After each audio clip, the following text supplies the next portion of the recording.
L'été 1966, en Angleterre, où les mélodies des Beatles résonnaient dans les rues et où le ballon du Slazenger Challenge roulait sur les terrains brumeux.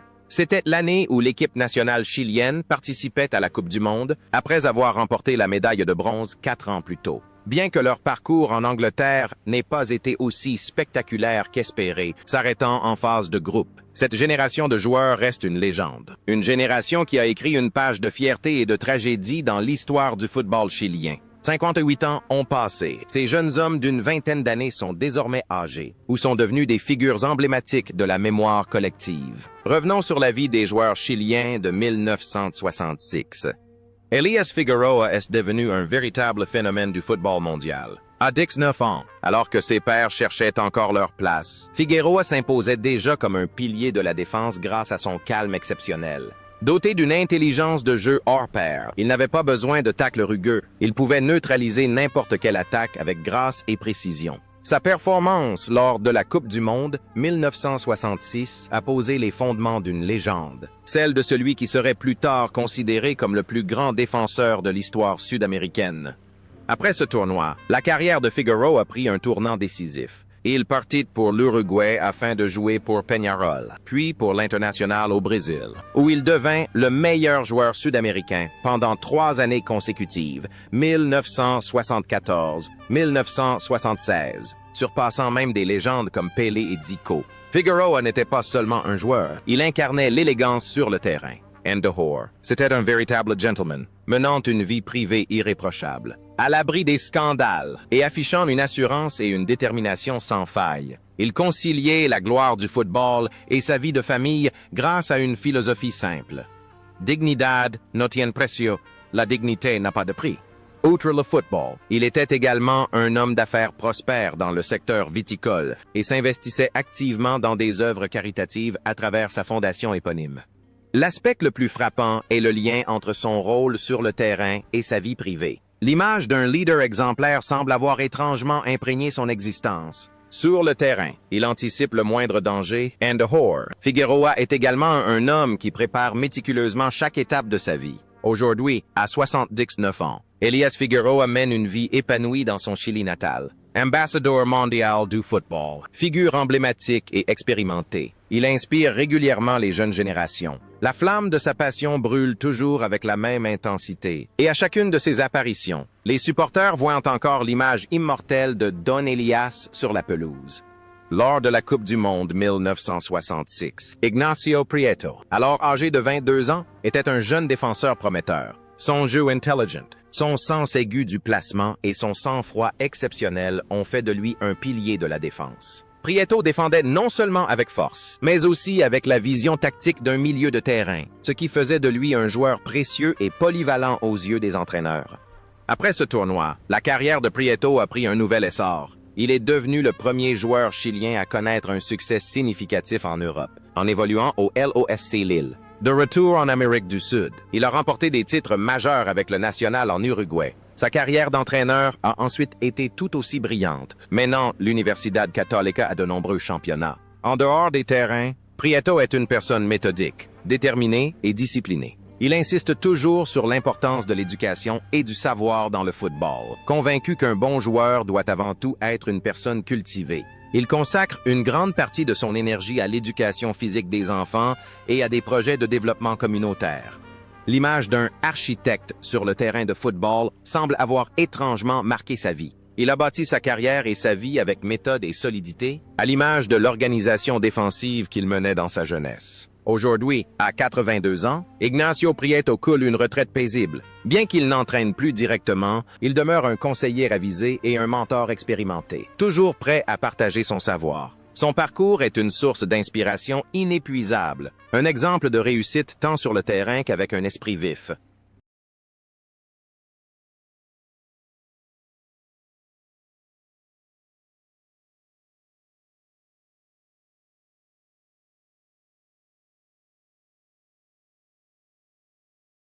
Pedro Araya Toro, surnommé Chico, était un véritable ouragan sur l'aile droite chilienne lors de la Coupe du Monde 1966. À 24 ans, Il était un redoutable attaquant, grâce à ses dribbles éblouissants et sa vitesse fulgurante, sémant la panique dans les défenses adverses. Son style de jeu, très improvisé, rappelait celui du légendaire Brésilien Garrincha, au sein d'une équipe disciplinée. L'imprévisibilité d'Araya était la clé des occasions offensives du Chili.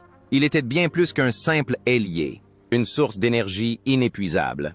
Après son succès dans le tournoi, la carrière d'Araya prit un tournant décisif lorsqu'il partit au Mexique pour jouer à San Luis puis à Atlas. Dans ce nouveau pays, il devint une véritable idole, un joueur étranger exemplaire, d'un professionnalisme irréprochable. La vie personnelle d'Araya est un modèle d'équilibre. Après ses exploits sur le terrain, il retrouve sa simplicité et son amour de la musique et des réunions de famille. Loin des paillettes et du glamour de la haute société, il conserve l'humilité d'un fils issu d'un milieu modeste. Sa philosophie de vie est claire. Jouer au football comme si c'était son dernier match et vivre pleinement chaque instant comme un cadeau inestimable.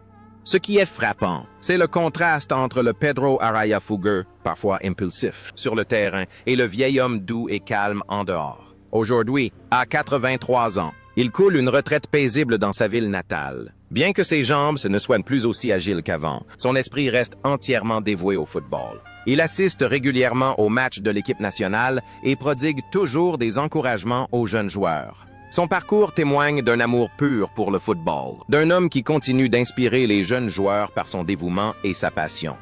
Rubén Marcos fut celui qui fit naître les espoirs du Chili lors de la Coupe du Monde 1966, en inscrivant les 2 buts de son équipe. À 24 ans, il était le moteur du milieu de terrain, un tueur silencieux, capable d'apparaître au bon moment pour décider du sort d'un match. Surnommé 7 poumons, Marcos courait sans relâche, contribuant à une défense solide tout en étant présent dans la surface adverse pour conclure les actions.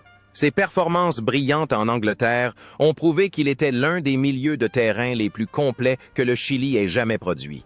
Après son succès en Coupe du Monde, la carrière de Marcos s'est poursuivie avec éclat à l'Universidad de Chile. Il a été un joueur clé, contribuant grandement à la domination du club sur le championnat national à la fin des années 1960. Grâce à une vie disciplinée et professionnelle, il a maintenu un niveau de performance optimal pendant de nombreuses années avant de rejoindre Palestino. En dehors des terrains, Rubén est un homme discret, qui trouve son bonheur dans de petits commerces et le jardinage. Il a choisi la tranquillité, loin de l'agitation du monde du football, plutôt que les feux de la rampe. Sa philosophie de vie est celle d'un effort discret, à l'image de ses performances sur le terrain, sans attendre les louanges de personne. L'image d'un héros discret semblait imprégner étrangement sa vie. Sur le terrain, il se donnait à fond, et en dehors, il choisissait également de contribuer discrètement à la vie de sa communauté à travers des actions sociales locales. Cependant, ce parcours tumultueux prit fin. Le 18 décembre 2006, Rubén Marcos décédait à l'âge de 64 ans d'une crise cardiaque soudaine à Osorno. Sa disparition choqua et attrista ses supporters. L'héritage qu'il laisse derrière lui n'est pas seulement un record de buts marqué par un milieu de terrain, mais l'histoire d'un dévouement sans faille aux couleurs de son équipe jusqu'à son dernier souffle. Luis Eizaguirre arrive à la Coupe du Monde. 1966 auréolé de la réputation d'être l'un des meilleurs latéraux droits du monde. Il avait été sélectionné dans le 11 mondial de la FIFA en 1963. À 26 ans, il incarnait à la perfection la combinaison d'une solidité défensive à toute épreuve et de courses offensives fulgurantes. Eizaguirre jouait avec une confiance absolue, parfois avec panache, mais toujours avec une efficacité redoutable. Sa performance lors de ce tournoi, même si le Chili n'alla pas loin, confirma le statut de joueur de classe mondiale d'un Sud-Américain. Sa carrière s'est déroulée durant l'âge d'or de l'Universidad de Chile. Cependant, une grave blessure au genou l'a empêché de poursuivre sa carrière en Europe. Mais c'est dans l'adversité que le caractère d'Eizaguirre s'est véritablement révélé. Il a persévéré à l'entraînement pour revenir sur le terrain, jouant avec toute la passion qui lui restait. En dehors des terrains, c'est une personne calme et disciplinée qui attache une grande importance à sa vie privée. Il consacre une grande partie de son temps à des projets professionnels et à des loisirs personnels tels que la musique et la peinture, révélant une âme d'artiste derrière l'apparence d'un footballeur. Il reste fidèle à un principe, ne jamais abandonner, que ce soit sur le terrain ou dans la vie.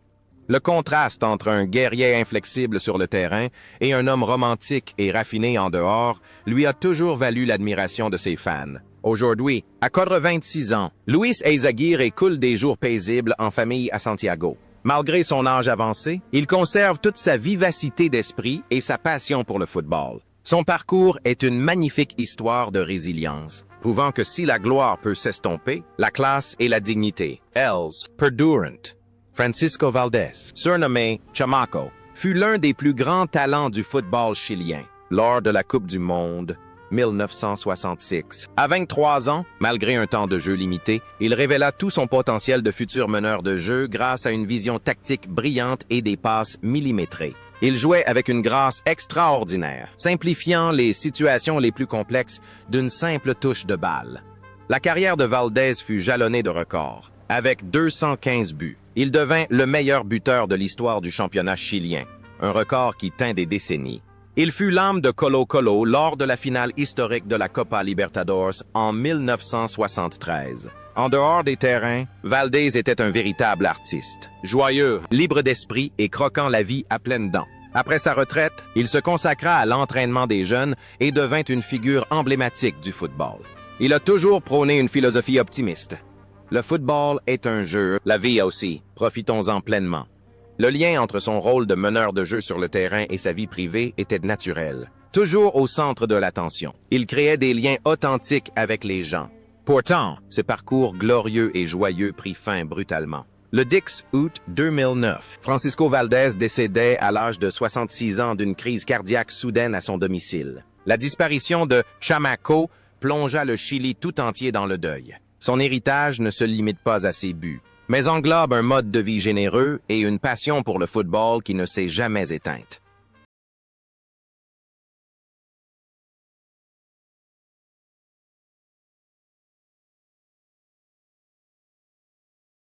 Lionel Sanchez abordait le tournoi en légende vivante. À 30 ans, il n'était pas seulement un ailier gauche doté d'un pied gauche magique, mais aussi l'âme et le capitaine exemplaire qui guidait ses jeunes coéquipiers. Avec ses centres enroulés imprévisibles et son esprit combatif de lion, Sanchez a marqué les esprits. Ses performances étaient l'aboutissement d'une expérience et d'un talent exceptionnel.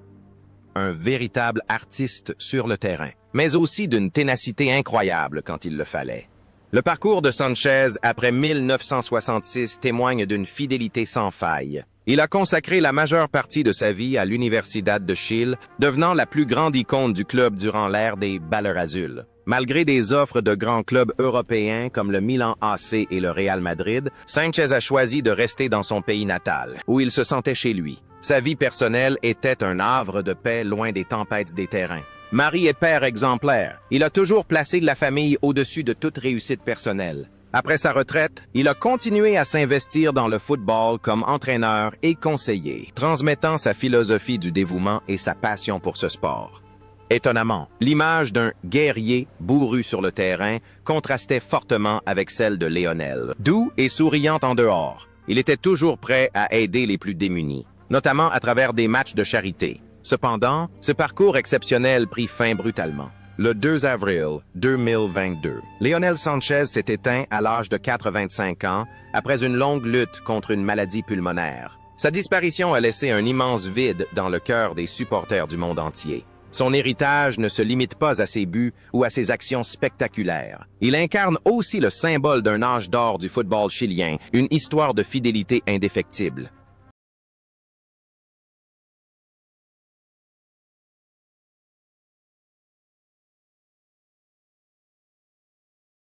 Alberto Fuyu, affectueusement surnommé Tito, était une icône d'élégance et de technique. À 25 ans, il incarnait le lien parfait entre le milieu et l'attaque. Un artiste sur le terrain doté d'une vision tactique hors pair. Fuyu jouait non seulement avec ses pieds, mais aussi avec une intelligence remarquable, trouvant toujours la moindre faille dans la défense adverse. Sa prestation lors du Mondial 1966, même si elle n'a pas été marquée par un grand nombre de buts, a laissé une impression durable d'un style de jeu raffiné et intelligent. Après un été en Angleterre, Fuyu franchit une étape importante dans sa carrière en rejoignant le LOSC Lille en France. Là-bas, il conquiert le cœur des supporters non seulement par son talent, mais aussi par son excellente adaptation à la culture européenne. De retour au Chili, il poursuit sa carrière à l'Universidad Católica avant de prendre sa retraite. La vie de Tito après le football est tout aussi brillante. Il devient l'un des commentateurs et journalistes sportifs les plus respectés du pays. Grâce à son immense savoir et à sa voix grave et profonde, il influence la perception du football par des millions de personnes. En dehors des terrains, il est un véritable intellectuel du football, toujours soucieux du développement du sport national et participant activement à des forums éducatifs. Le lien entre son rôle sur le terrain et sa vie privée était d'une parfaite harmonie. Sur le terrain, il orchestrait le jeu and the horror. Il influençait l'opinion publique sportive. Il a toujours conservé son élégance et son sang-froid en toutes circonstances, même face aux crises personnelles. Pourtant, le 23 juin 2018, Alberto Fullo s'est éteint à l'âge de 77 ans. Sa disparition a laissé un immense vide dans les médias sportifs chiliens. L'héritage de Tito ne se limite pas aux exploits de 1966, mais comprend également des milliers d'analyses pertinentes qui ont inspiré des générations de journalistes et de jeunes joueurs. À 28 ans, Armando Tobar est l'un des joueurs les plus expérimentés. Attaquant de pointe, il représente une menace constante pour les défenses adverses grâce à sa puissance physique et à sa grande variété de finitions. Tobar ne se contente pas de marquer des buts. Il joue également le rôle de mentor auprès des jeunes attaquants, une véritable âme de l'attaque, toujours prêt à faire la différence dans les moments décisifs. Après la Coupe du Monde de 1966, Tobar continue de consacrer ses meilleures années à l'Universidad Católica, contribuant à la victoire de l'équipe au championnat national la même année, juste après la fin du tournoi. Figure publique. Il se donnait toujours à fond sur le terrain.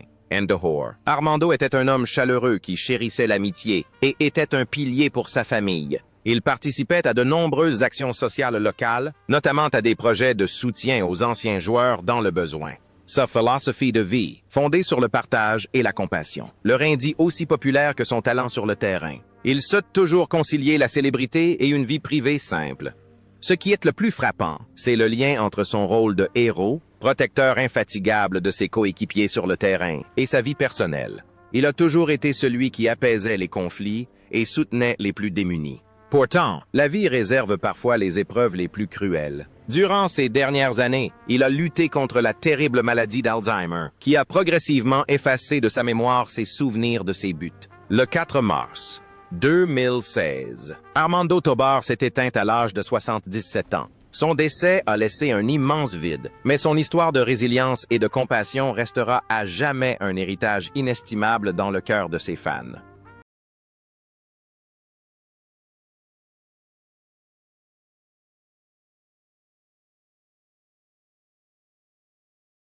Juan Olivares, gardien de but aux réflexes exceptionnels et au courage hors du commun. À 25 ans, il affrontait les meilleurs attaquants soviétiques et italiens. Malgré sa taille relativement modeste, Olivares compensait par un sens du placement remarquable et une combativité féroce. Pilier pour ses coéquipiers, il était un véritable héros discret lors d'une Coupe du Monde particulièrement difficile. Le parcours d'Olivares est une histoire de persévérance extraordinaire. Pendant des décennies, il a joué professionnellement pour le Santiago Wanderers jusqu'à plus de 40 ans. Après sa retraite, il est resté sur les terrains, se reconvertissant dans l'entraînement des gardiens de but et transmettant son précieux savoir-faire aux jeunes générations. Sa vie personnelle était simple. Il passait le plus clair de son temps en famille et au sein de sa communauté à Valparaíso. Attaché aux valeurs traditionnelles, il a mené une vie exemplaire et a toujours été respecté par les habitants comme un symbole de loyauté et de persévérance. Sa carrière est un symbole de protection et de fiabilité, et cela se reflète également dans sa vie privée, car il a toujours été un pilier pour sa famille face à l'adversité. Aujourd'hui, à 84 ans, Juan Olivares mène une vie saine et active. Dès qu'il en a l'occasion, il se rend au stade qui porte son nom pour encourager son ancienne équipe. Son parcours témoigne de ses efforts inlassables, d'une passion toujours ardente qui brûle dans le cœur de ce gardien de but légendaire. Et chacun de ses pas dans les rues est suivi par les supporters avec un respect absolu.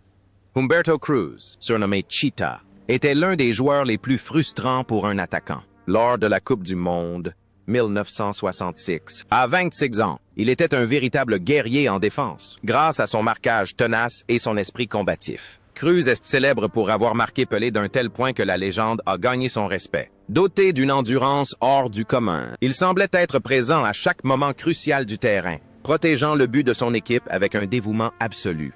Après son succès en Angleterre, Cruz resta un pilier de Colo-Colo, où il remporta de nombreux titres nationaux et devint un symbole de courage. En dehors des terrains, il se consacra à la formation des jeunes générations. Il ouvrit une école de football portant son nom, où il enseignait non seulement la technique, mais aussi l'esprit de chevalerie et la persévérance. Umberto était un homme joyeux et bavard, toujours prêt à faire rire son entourage. Il conciliait la célébrité d'une star avec la simplicité d'une vie d'enseignant et de voisin bienveillant. Sa philosophie était simple: persévère et le succès suivra.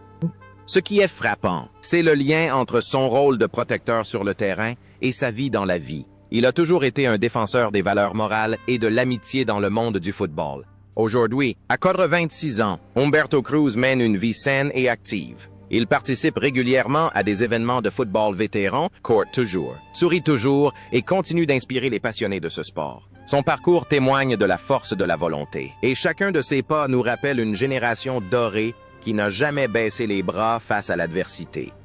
Carlos Campos fut un cas à part lors de la Coupe du Monde 1966, à 29 ans. Il était un attaquant renommé de l'Universidad de Chile, mais eut peu d'occasions de démontrer son talent en Angleterre. Pourtant, la présence du tank dans l'équipe représentait une menace physique considérable pour les adversaires. Il était un avant-centre typique, capable de résister aux défenseurs, de dribbler et de décocher des têtes tonitruantes. Aux yeux des supporters chiliens, il était un symbole de force et de dévouement inébranlable. La carrière de Campos est une belle histoire de fidélité. Il a joué pour un seul club, l'Universidad de Chile, pendant 13 ans, marquant 5-4-29 buts. Après sa retraite, il a choisi une vie plus discrète, loin des projecteurs, pour se consacrer à ses affaires et à sa famille. C'est un homme fort et intègre, très affectueux envers ses amis et collègues. Il reste toujours simple, fréquentant souvent des restaurants décontractés pour discuter avec ses fans. Sa philosophie de vie, la persévérance. Un char d'assaut ne s'arrête jamais avant d'avoir atteint sa destination. L'image d'un puissant guerrier sur le terrain contrastait avec celle d'un grand-père aimant en dehors, racontant sans cesse à ses petits-enfants les exploits des matchs d'antan. Mais le temps a eu raison de lui. Les 11 novembre 2020, Carlos Campos s'est éteint à l'âge de 83 ans des suites d'une défaillance multiviscérale. Sa disparition marque la fin d'une ère pour les attaquants entièrement dévoués au maillot bleu. Son héritage est un exemple éclatant de loyauté et de persévérance, une vie riche de sens pour la génération actuelle.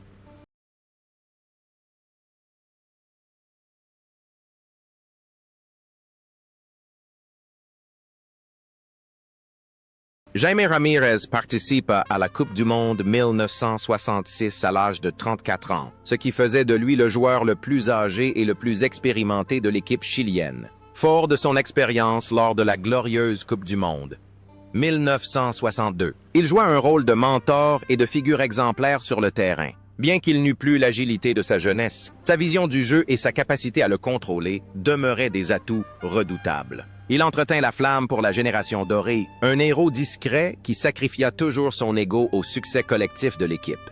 La carrière de Ramirez fut un parcours semé d'embûches au sein de différents clubs du Chili, d'Espagne et du Mexique, où il s'illustra toujours par son professionnalisme. Après sa retraite, il mena une vie paisible, loin du tumulte médiatique. Il se consacra à ses loisirs et entraîna des équipes de football locales. Ramirez avait une vision philosophique du football. Il voyait le terrain comme un microcosme de la vie. Il y a la gloire, il y a l'amertume, mais surtout la façon dont on y fait face. Il a toujours su concilier la gloire passée et la simplicité du présent grâce à une attitude positive et humble. Le lien entre son rôle de vétéran chevronné sur le terrain et sa vie personnelle était d'une remarquable cohérence. Il a toujours été une source de sages conseils pour sa famille et ses amis. Pourtant, ce parcours glorieux et discret s'est achevé. Le 26 février 2003, Jaime Ramirez s'est éteint à l'âge de 71 ans. Sa disparition a emporté une partie de la mémoire du football chilien. Son héritage ne se limite pas au but des années 1960, mais représente aussi une leçon de maturité, un exemple de capacité à se retirer pour laisser la place aux générations futures, une vie empreinte de respect et de réflexion.